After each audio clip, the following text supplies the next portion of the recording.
This is Star Wars Rebels Alert, the weekly podcast after show where we recap and discuss each and every episode of Star Wars Rebels Season 3. I'm one of your host, Tim. I'm Troy. And we're back after a short break here with the 6th episode in Season 3 titled Imperial Super Commandos. Mandalorian episode that we've been waiting for. We've been waiting for this one. Yeah. Yes. It's an interesting episode because we always talk about this idea of running into filler episodes here. Yes. And this may actually fit the bill, I think. And we'll get into the discussion a bit about that. But it seems that they've taken this plot line at least, which could have been maybe a secondary plot line in another episode. Mm-hmm. They kind of push this into a full episode here. Yeah.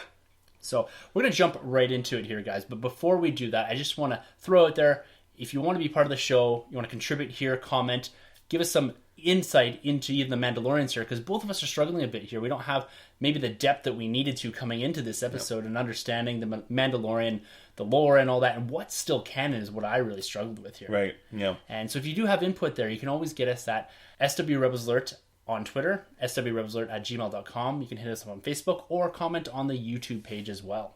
Yeah, please let us know. This episode opens, and it's interesting because we talked about briefly offline here. It just kind of gets right into the episode here. We kind of run into Sabine with this character, Rao, Finn Rao, who is from a previous episode in Season 2. Yes. And this is, again, where some of the confusion of the Mandalorian timeline and where it actually fits in the canon here. That's right, because he goes back to the Kanan comics, being the last Padawan, right? Yeah. Yeah. And so there's some ties there to the comics as well, which, again, we love seeing, Great. kind of tying in that whole universe here. And it kind of jumps right into this episode, and you were a bit shocked because you thought your PVR cut something off, right? That's what I was wondering. I mean, I didn't get anything. It just jumped right into them playing that game, and the way it ended was a little funny, too, on my PVR, so I guess that's just the episode. Yeah, and I really struggled at the start here, because maybe it was my fault. A little bit hungover today, but I didn't quite catch the actual point of the episode, so I had to go back after completing it and rewatch this first part again to understand exactly what the mission was, or kind of the short arc was going to be about. So I got to the end of the episode and I was like, I really don't know what happened here and what the point of all of this was. Why did they go down to Mandalore? And right. It is described at the start here. So they do have what is Rao's clan, the Mandalorian clan that he kind of rules, the Protectors, right? Yeah. And they've given the rebels safe passage through this space so that they're able to kind of avoid the Imperials here. And this is something that Rao talks about, how he's kind of playing both sides. So he's trying to secure his clan, and this again comes back to this Mandalorian sort of culture and the way that they kind of look inward and they're out to protect themselves. Very kind loyal. Yeah, the loyalty. Maybe it's less about protecting themselves and being more loyal to the Mandalorian culture itself, rather than kind of bowing to the Empire or the Rebellion. They're kind of playing both sides here. And, which I've always liked, yeah. Yeah, and kind of remaining neutral throughout this whole Civil War, right? Yes. And she's trying to convince him to some degree to kind of come on to the side of the rebellion, bringing in his protectors, this very well trained fighting force that have been fighting for decades, hundreds of years, right? Yes. And that's one thing you can really appreciate here when they pull up on the planet. It's just in pieces here. And I love the splash screens that we get in this episode as well. Yeah, it's such a turnaround too, because when you go back to the Clone Wars and you see Mandalore and it's lit up and you see just how civilized it is, even though it's like warrior bound, right? And now seeing it, it's just like night and day, how it's just run down and it's just like a disaster now. Yeah, but it's pretty cool, right? Going back to the Wedge episode even, they focused a bit more on Sabine, and I think they even said, the producers, that this season is going to really strongly focus more on Sabine, and everything they've done with her I've really appreciated so far in this season 3.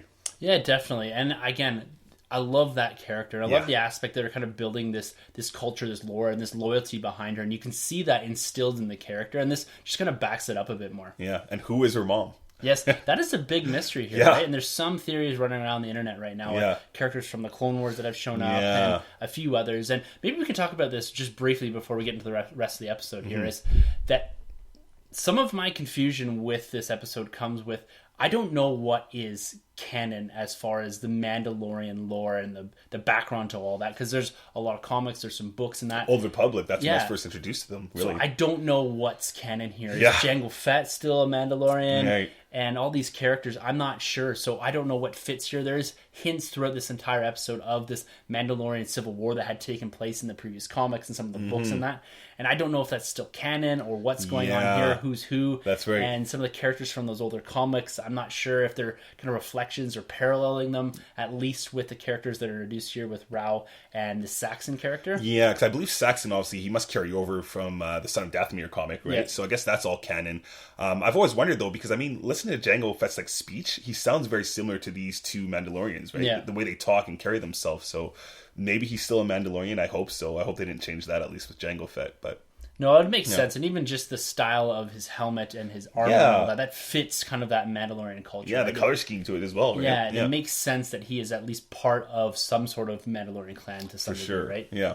When Sabine, Ezra, and Rao are on the Phantom 2, which is a nice cool, it looks like Sabine's got her painting on it and all that. Oh, yeah. Signature. They're heading down to Mandalore here, and like I said, I just love seeing the planet kind of just blown to pieces here. And Rao kind of describes the Mandalorians as kind of this warrior culture, right?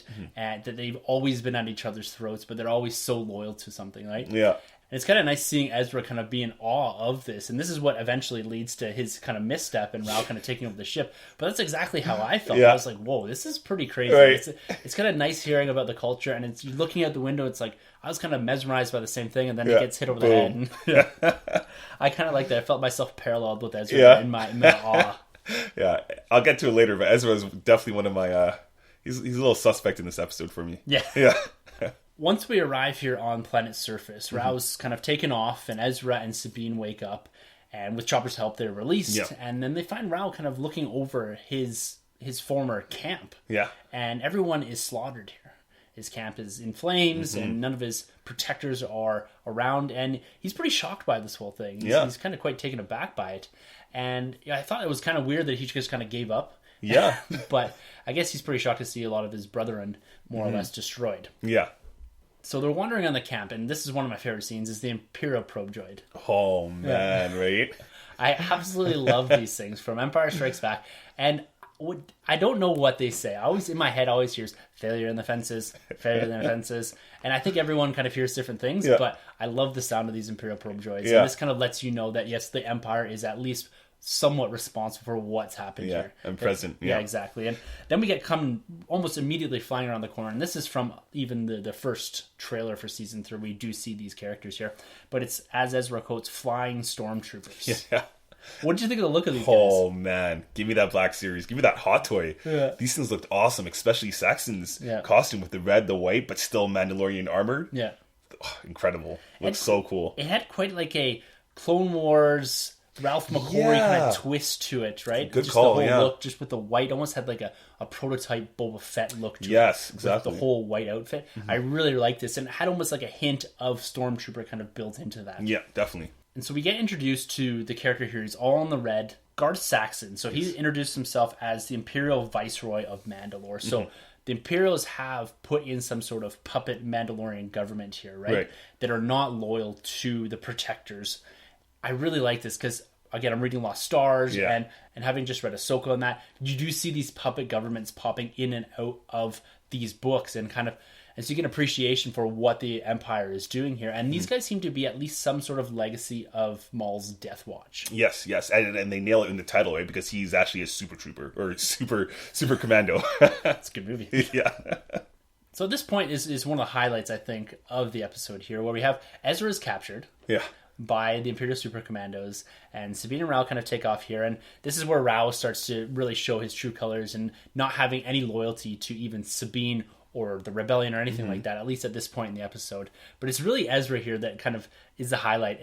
But as he's going on about how he's part of Hondo's crew, and then he kind of sits there and says, I'm Lando Calrissian, I'm this pirate and all this. And it's interesting, when he talked there, I really got a hint of the Lando comic book series that he was kind of referring to a bit. It's a little early, I think, for that. It's not really tying in that exact series, but just talking about Lando being more of a pirate, and he doesn't have that same swagger to him that he does as kind of the leader of Bespin in that. Right. And I just really, really like that. That's awesome. Because we did get Lando way back in season 1. Yeah. Made his cameo there. And it's cool because they kind of made that Ezra's signature thing to drop names. He's done it before when he said, I'm Jabba the Hutt. Yeah. You know, so I think that's awesome. And it's this time we spend with Rao and Sabine here that allow us a little more insight into both of those characters. And Rao specifically here, he has this realization point where his capture by the rebels actually has saved his life. Yeah. And that allows him to almost respect a bit more the rebellion itself, but also with Sabine. And he kind of agrees to help her free Ezra from the Imperial Super Commandos here. Yeah. And I really like this sequence here. And this is where Sabine gets her jetpack finally. Yeah. And I've been dying to see her rock one of these for a while. And it's classic bounty hunter gear, right? It is. And another interesting point with Ezra here, he fully reveals himself using the Force to the Imperials, and that marks him as a much higher priority target than anything else that's going on in the episode. And that was a nice touch there, I thought. Yeah, he needed to do something there, right? Yeah. Can't just sit there. Yeah. And it's at this point where Rao kind of takes off on Ezra and Sabine here, and kind of leaves them without a ship. He takes the Phantom 2 and takes off, leaves them with Chopper and that. And this is where Saxon more or less captures him. And Sabine takes an interesting route. She talked about it earlier about strategy when she was playing the game. And this kind of rolls back into this episode where you look at what Ezra wanted to do as far as being a Force wielder and using... He's almost like a more true sense of the word, a Force user. So he's out there to use just brute power sometimes, right? Yeah. And not really thinking much. It has a real Anakin vibe to it, Yeah. right? Just kind of going head on into battle, where she's a much more of a strategist. Yes. And I liked how they tied that back from the game that they're playing, that, again, the Mandalorians are much more a strategic-based kind of warrior, right? It's not about this brute force. It's about having that strategy, having the intelligence to outthink your opponent. Mm-hmm. And Sabine really shows that here, because Saxon basically says he'll spare her life if she swears allegiance to him, and I'm going to call them the Death Watch or whatever you want to call them, and they'll take Ezra away here. Mm-hmm. And she kind of plays into that a bit. Right. And this is where we see them escaping into this fantastic kind of chase sequence, right? Yeah. And I got a real Empire Strikes Back vibe from this. Right. They're chasing through the kind of the caverns and all that. That's right. Or even Return of the Jedi on the speeders. Yeah, exactly. Yeah. It's beautifully done. But before we get into the chase itself, Saxon starts to reveal a little bit about Sabine's past here. And I think this is where they're seeding for future events. And they're actually probably going to reveal who her mother is going down the line here. And he says that her mother is loyal to him and the Imperial forces. It kind of really does hint more and more at this developing later on in the season. Yeah. And one of the aspects of Sabine's character is that she abandoned the Imperial Academy. And he's talking about how that's brought great shame to her clan, to her parents, and that she didn't just stick it through and remain loyal to the Imperials and remain loyal to Mandalore itself. Yeah. You do see that she has this instilled legacy of loyalty. Honor, yeah. And that's reflected more in her character as being part of the rebellion. Yes. As opposed to being part of a more of a larger Mandalorian culture. She still is loyal to that, but it's in a different aspect, right? It's more to the culture itself rather than to an individual on a planet, right? What did you think of this chase sequence that we end up running through here? Yeah, see, you know what? I'm not a fan too much of like long flying scenes, if that makes any sense. And after a while, you know, when I first saw I get the jetpack, I thought that was cool. But then I felt like the scene went a little too long, and it took me out of the Star Wars. It kind of reminded me a little bit of Season 3's Inquisitors, with the lightsabers flying all over the place, or even Attack of the Clones when Anakin and them were jumping from like ship to ship or car to car. So after a while, the scene kind of dragged for me a little bit, and other than that, though, I thought it was a pretty cool scene. And again, they're going full tilt with like the violence here. We're seeing a Mandalorian die, I think, crash into like a mountain almost. Yeah. Right? So I appreciate it. And again, the effects here look great throughout the whole sequence. Yeah, I'd have to agree. I think it ran probably about 2 minutes too long. Yeah. This is something that I think could have gone a bit quicker. Yeah. And I fully agree with you. I'm kind of get sucked out at this point. Yeah. And it almost takes you right into the episode, the length of it. Yeah. Some of the scenes are cool where you have Ezra hanging there and deflecting some of the blaster bolts and kind of him running up and down the walls. It was a nice sequence there. And when he falls on a chopper and there's some jokes there, that's great. They could have maybe crushed that into a much shorter sequence. Yeah. Animation spot on too. Right. And as almost telegraphed at the start of this episode, we do get the redemption of Rao here. Mm-hmm. He does show back up, and he saves Ezra, Chopper, and eventually Sabine. But prior to that, Saxon and Sabine kind of have it out in this slightly extended fight sequence here. Yeah, another good fight scene from Sabine. Yeah, she's kicking ass here. Awesome. So I really enjoyed this much more than I enjoyed the chase sequence itself. Definitely, yeah. And you felt like there's really a lot of stakes here, and I'm curious of your thoughts here, because you have a bit more background in Clone Wars and understanding the Mandalorians a bit more. Yeah. Do you think that Sabine is going to end up with the Darksaber to rule Mandalore? Like, do you think she's going to leave the rebellion to finally take up her position as the leader of the Protectors or something like that? You know, they could maybe leave it off like that on a cliff note and then come back to it. Yeah. You know, but I definitely don't see her joining the Mandalorians for a permanent role. No. Right. I think they've also hinted throughout the trailer another woman. I can't remember her name, but she was present in the Clone Wars. I don't know if they're going to tie her in as Sabine's mom. Yeah. I guess that would kind of make it feel a little too tight, a little too connected that way, but we'll have to wait and see, I guess. Yeah, I think what they're setting up here personally is that we have this nice sequence at the end where Rao talks to Sabine and he basically joins the rebellion, Yes. and he's talking about her sacrifice and commitment to the rebels and how that's earned his respect. Yeah. I think what this is setting up is that she's going to get the Darksaber, and that's going to set her up to be the ruler here. And I think she's going to give that over to Rao. Yeah, that makes sense. Yeah, I don't see him being part of the rebellion for too long here. And the fact that he doesn't really bring troops with him or whatever, he's a great asset because he's a warrior in itself. He's got the heart of a warrior. Yeah. But I really see him taking back up kind of this position of power at Mandalore once they eliminate the Imperial Super Commandos or the Viceroy here, right? That's right. But the Ghost Crew's not hasn't done too bad because we've gotten Wedge now, we got Finral, and then the other character from Empire, I can't remember his name. He joined with Wedge. Oh, yeah, I can't remember his name. Yeah. Hobbies, right? So we've got 3 recruits and a new ship, so we're doing okay. Yeah. Do you think we're going to see this character Saxon again? Definitely. Not right away, No. but I think we'll definitely see him come up a little bit more, so yeah. Definitely. So overall, what did you think of this episode? Yeah, well, my biggest disappointment basically was Ezra. I thought Ezra was super weak. I mean, they introduced this season with Ezra kicking ass, taking on how many stormtroopers, using the Force to manipulate the AT-AT, right? And then here he struggled against the droid. He couldn't even get the droid with the Force. He's a damsel in stress twice, I think, this episode. I just didn't get where his powers were at, so I felt he was very inconsistent. Yeah. So that was a weakness. Overall, it kind of was a filler, but the bigger picture did move the story forward a little bit, right? I mean, we did get a new recruit, so that's always big. And I like the villain introduced now, Saxon. I think he's a really cool villain. Yeah. That's something that can always go against Sabine now, right? Yeah. So we kind of have a bunch of enemies developed. We have Thrawn, obviously. We have maybe an Inquisitor show up again. Maybe Vader. I doubt it. And then we have Saxon. Maul. And Maul, of course, right? So overall, it wasn't the best episode, but it's kind of a side story. I won't say filler, but it's kind of a side story.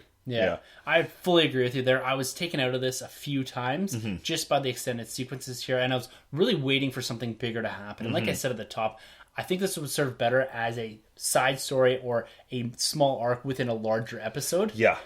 But at the same time, I do like that they're seeding something further down the road for Sabine. Yeah. It's using a whole episode to do that, and they've done that in other episodes where they've seeded other things, other story arcs in a much larger context of a story. Yeah. So it seems like it's taken a bit of a break here. And coming off of a week hiatus, I think they should have come back with something really big. Yes. And then had something like this where you can have, a peak in the intensity of the episodes and then kind of a lull as you come off the back end of that and you're like, okay, I need to take a bit of a breath here from the larger story arc and see something from the side from Sabine, because the last couple episodes, and we've really enjoyed them, they're seeding a lot of things for the future. And last week's episode, or the week before, sorry, with the last battle, that did have some conclusion to that, and I really enjoyed that. Yeah. But again, I find this episode is just throwing things out there that we're going to see further down the road. I would appreciate a bit more of the larger narrative being progressed a bit further with this as kind of a side tangent. Yeah. But all in all, I enjoyed it. It was entertaining. There's some sequences, like we said, that were a little long, but I like seeing this character of Sabine grow. And if we do have to take a couple episodes to allow some of these characters to develop and grow, I'm happy to do that. Yeah, but I really hope now they can get right back to Maul. I mean, because like you said, they left us with such a high note there, right? Yeah. And then we've had, 3, I don't want to say filler episodes, but we've had 3, character-driven episodes apart from the Jedis. I need to get more Kanan back, and I need some Maul or even Thrawn. Like, they need to get back on that track now, I think. They spent a lot of time focusing even on the rebellion itself and growing that rebellion and showing you that there's power. And some part of me is feeling like they are trying to shove a lot of things in here before getting to even like a Rogue One or something. Well, that's what I was going to ask you. What do you think? Like, because Rogue One comes out soon, do you think they're going to try and do something to kind of lead us in there? Because they're going to end on a little break, I'm sure, before Rogue One. Oh, definitely. Yeah. I think we probably got another maybe 4 or 5 episodes here, and they're going to go into some sort of hiatus prior to Christmas and Rogue One and all that. Yeah. I don't know. I'd love to see them just drop something about Jeddah or something to that effect. Yeah. And just allow us to kind of sink our teeth into this idea and let us stew on it a bit about the connection of Rogue One to Rebels here, and if there are characters that they're going to even introduce in Rebels. Yeah, Saw Gerrera, right? Yeah, if exactly. you can get him or Matt Nicholson's character. Yeah, if we get him in there, So I don't know, but I'm happy that we have these episodes back. We got another couple of weeks coming down the pipe here. I'd like to pick up the intensity Yes. more. We've got a lot hanging here, a lot of loose threads with Thrawn, Maul, potentially Vader. Right. Let's Obi-Wan potentially. Yes, let's develop a bit more of this Jedi story here. But again, it's a nice break from kind of these high intensity episodes, but I do think it was a bit of a misstep not having a high intensity episode coming off of a week hiatus here. Yeah. But all in all, great episode. Yeah. All right, guys, we're going to keep this episode nice and short this week. But before we go here, if you are interested in Marvel, we just recently saw Doctor Strange. Last week, we did an episode on our other podcast called The Nerd Room, on the same feed you're listening to right now, called A Brief History of Doctor Strange and the Comic Books. So go check that out. And this week, we're going to be reviewing with our other co-host, Sanjay, the Doctor Strange film. If you have not seen that, make sure to go out and see it. It is absolutely fantastic. And we're going to have lots of discussion here because Sanjay's coming from a different angle a bit here. I talked to him over text and he was kind of questioning a bit of the decisions that they made here and the direction they went with certain DC aspects. fanboys, man. Yes.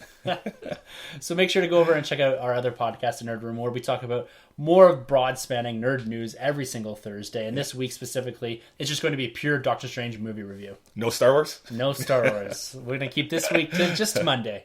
Cool. Just Star Wars Rebel Alert. Cool. Just before we jet here, too, Yeah. I know I've said this already once, but I had a huge week at collecting. So the Black Series, they're starting to hit regionally here. Oh, yeah. We've got C-3PO, the EB Games exclusive with the silver leg, so the A New Hope C-3PO. Awesome. So guys, go check out your EB Games. That's jumping up here into Canada as well. Yeah. So I got a retail price, and I also just picked up the hover tank driver from Rogue One, the Toys R Us exclusive. Those seem to be hitting very hard. I'd grab them when you can, but it seems like they're going to be packing the shelf, similar to what you're seeing with the Force Awakens Snowtrooper from the Toys R Us exclusive as well. But those are hitting locally here in Calgary, and I've seen reports across Canada itself and into the US. So make sure you guys get out on the hunt and find some of those action figures. Yeah, good luck, guys. Yeah. We will be back next week with a brand new episode of Star Wars Rebel Alert. And until then, make sure you're checking out those novels, checking out the comic books. Content is fantastic here across the board in the Star Wars universe. Yeah, go out there and read those books, man. Vader's all done 25 issues. Yeah. Great read. Ahsoka novel, obviously, check that out. And then when you finish that, check out a review on it because we like that book. Yeah, we thoroughly did. And I'm about 3/4 of the way through Lost Stars here. That's Claudia Gray's book that she did in the lead up to The Force Awakens. I really regret not reading that before The Force Awakens. Mm-hmm. It is an absolutely fantastic book. It takes you through the entirety of the timeline of more or less all of the Star Wars universe post Empire Day. Yeah, it's a great read, and she's done 2 novels now for this universe, new canon. So be sure to pick up Bloodlines and Lost Stars. Yeah. Yep. 2 different eras, but 2 fantastic books so Right. far. Can't wait to discuss that in a bit more detail sometime down the road. Yeah, we'll definitely do like a novel episode for sure. For sure. Yeah. All right, guys, this is Star Wars Rebel Alert signing off. I'm Tim. I'm Troy.